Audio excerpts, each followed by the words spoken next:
Shikuesi Euronews, mirëdita nga unë Ujeza Doshlari, do të jemi bashkë në këtë hapësirë informative. Do ta nisim menjëherë duke shkuar në konferencën e delegacionit të OSBE-s së Odirit për zgjedhjet e 11 majit. Ndjekim.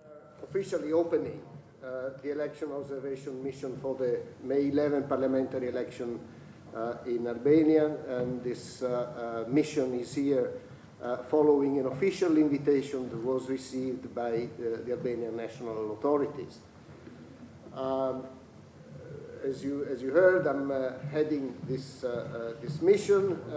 We will have a core team based here in Tirana of 12 international experts, and we'll have 26 long-term observers who will be deployed in Tirana and in a number of locations across the country from the 10th of April. Then, for the election day period, we will request 300 short-term observers who will arrive shortly before the elections in the country. Mirëmëngjes edhe nga unë dhe mirë se keni ardhur në këtë konferencë për shtyp. Ne sot hapim zyrtarisht misionin e vëzhgimit të zgjedhjeve për zgjedhjet parlamentare të 11 majit në Shqipëri. Ky mision vjen pas një ftese të autoriteteve vendase shqiptare dhe siç e dëgjuat, misioni do të përbëhet nga një ekip ekspertësh, një ekip bërtham ekspertësh prej 12 vetësh të vendosur këtu në Tiranë. Do të kemi gjithashtu 26 vëzhgues afatgjatë, të cilët do të jenë në Tiranë dhe të shpërndarë nëpër Shqipëri. Do të kërkohet gjithashtu edhe mbërritja e 300 vëzhguesve afatshkurtër disa ditë para ditës së zgjedhjeve.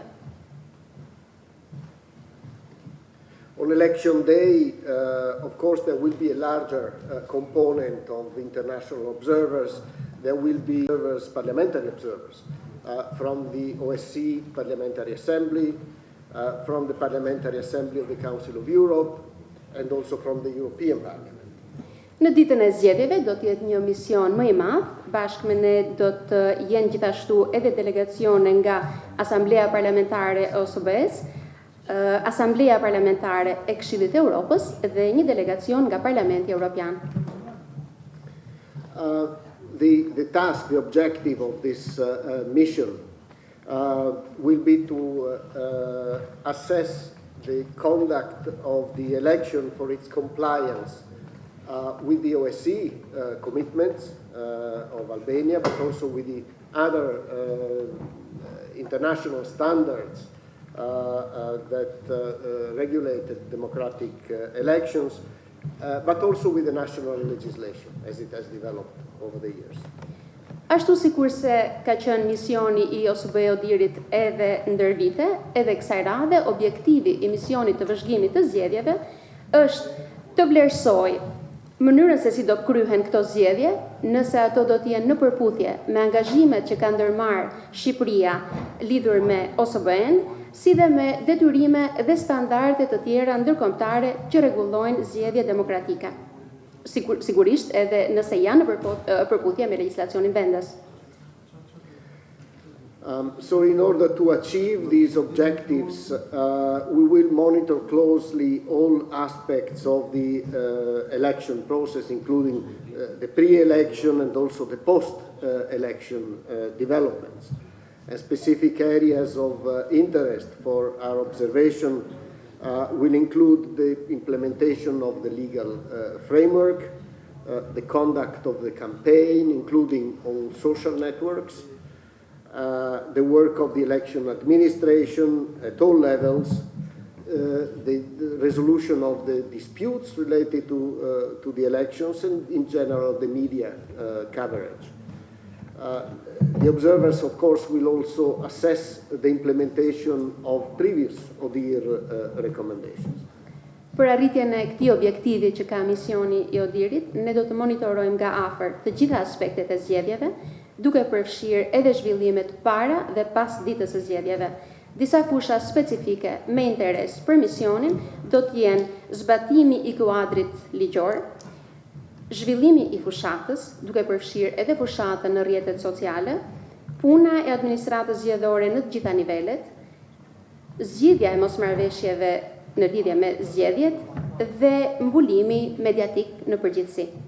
Vëzhguesit do të vlerësojnë gjithashtu edhe zbatimin e rekomandimeve të mëparshme të Odirit. Yeah, as a part of this process, we will have a regular set of meetings, first of all with the state authorities and the institutions, with the political parties, with the civil society, with the media, and in general also with the international community. Yesterday, even though the mission formally opens today, yesterday we already had a meeting with the foreign minister, and we had meetings at the Central Election Commission, which were very useful, very constructive, and I think it was a very good beginning of our operation in country. Si pjesë e këtij procesi do të jenë gjithashtu edhe takime sistematike me përfaqësues së pari të autoriteteve shtetërore, partive politike, shoqërisë civile, medias dhe komunitetit ndërkombëtar. Këto përbëjnë pjesë të pandashme të këtij vëzhgimi. Dje, megjithëse sot është fillimi zyrtar i misionit, unë pata disa takime prezantuese me Ministrinë e Jashtme, me Komisionerin e Zgjedhjeve dhe me disa antar të Komisionit Qendror të Zgjedhjeve. Takime që ishin të dobishme, konstruktive dhe një fillim i mirë. We also attach importance to the transparency of how we proceed. So we will issue an interim report a couple of weeks before election day, just to inform everybody who's interested all the activities of the observation mission. But of course, the initial findings on the election will be contained in a preliminary finding report the day after the election, and the conclusions will be presented at the press conference. And the final report with the assessment of the entire election process and containing recommendations on the way forward will be published a few months after the election. Ne I kushtojmë shumë rëndësi transparencës së mënyrës se si ne operojmë. Për këtë arsye do doja t'ju informoja që ne do të kemi fillimisht 2 javë para zgjedhjeve një raport të ndërmjetëm për të informuar të gjithë ata që janë të interesuar për aktivitetet e këtij misioni të vëzhgimit të zgjedhjeve. Gjithashtu, një ditë pas zgjedhjeve do të kemi gjetjet paraprake, gjetjet dhe përfundimet paraprake të misionit, të cilat do të prezantohen në një konferencë për shtyp ditën pas zgjedhjeve pra, dhe në fund një vlerësim në tërësi I gjithë procesit të zgjedhjeve do të bëhet përmes raportit përfundimtar, I cili do të përmbajë edhe rekomandimet përkatëse dhe do të publikohet disa muaj pas zgjedhjeve. Okay. This concludes my statement. I would like to give back the floor to Elma, media analyst, for her to assist in case there are questions and to structure the debate. Thank you. Unë po e mbyll me kaq këtë fjalën në këtë konferencë, po ja fjalën Elmës, që është analiste e medias, nëse ka pyetje për ta strukturuar në vazhdim konferencën.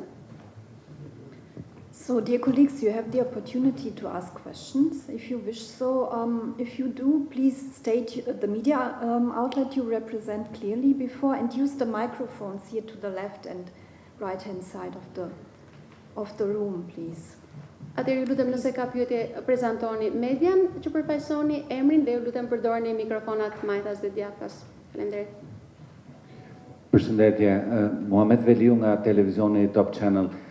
Një koment nga ambasadori Zanier, si ju duket iniciativa e prokurorisë së posaçme SPAK në pasjen e një strategjie për hetimin e krimeve zgjedhore dhe nëse vëzhguesit tuaj në terren do të arrijnë të zbulojnë krime zgjedhore, a jeni të gatshëm që këto informacione nga terreni t'i ndani me prokurorinë e posaçme SPAK? Faleminderit. My name is Mohamed Veliu from Top Channel Television.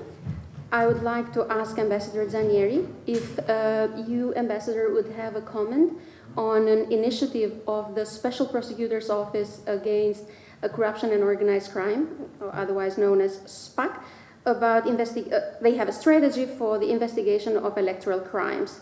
So my question is whether you would have a comment on that, and secondly, would your observers be willing to share their findings with SPAC in case they find electoral crimes happening?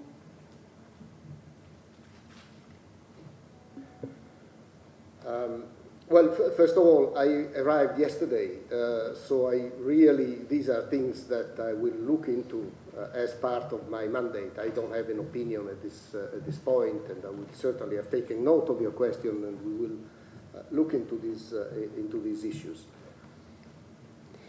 Atëherë, unë në fakt kam arritur vetëm dje, sigurisht që do ta shoh edhe këtë iniciativë të SPAC-ut, që është pjesë e mandatit tim. Nuk kam një opinion për të ndarë me ju sot për sot. As to findings during the operation, we need to stick to the process that we have.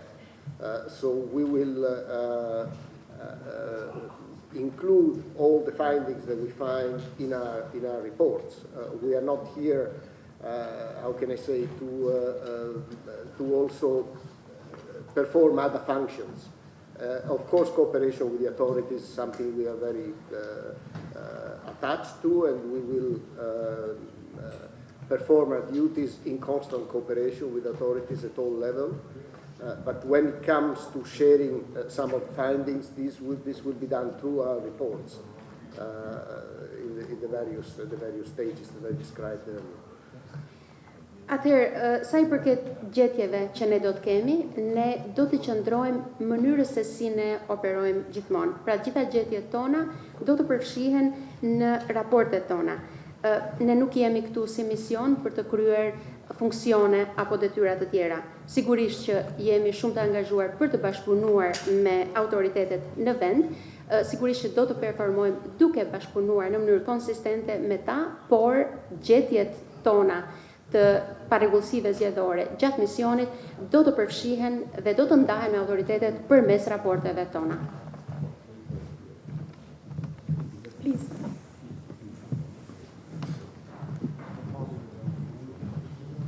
Përshëndetje, Erkyll që 24. Zotë ambasador, ju në fjalën tuaj thatë se vëzhguesit do të vlerësojnë dhe rekomandimet e mëparshme të OSBE-dirit.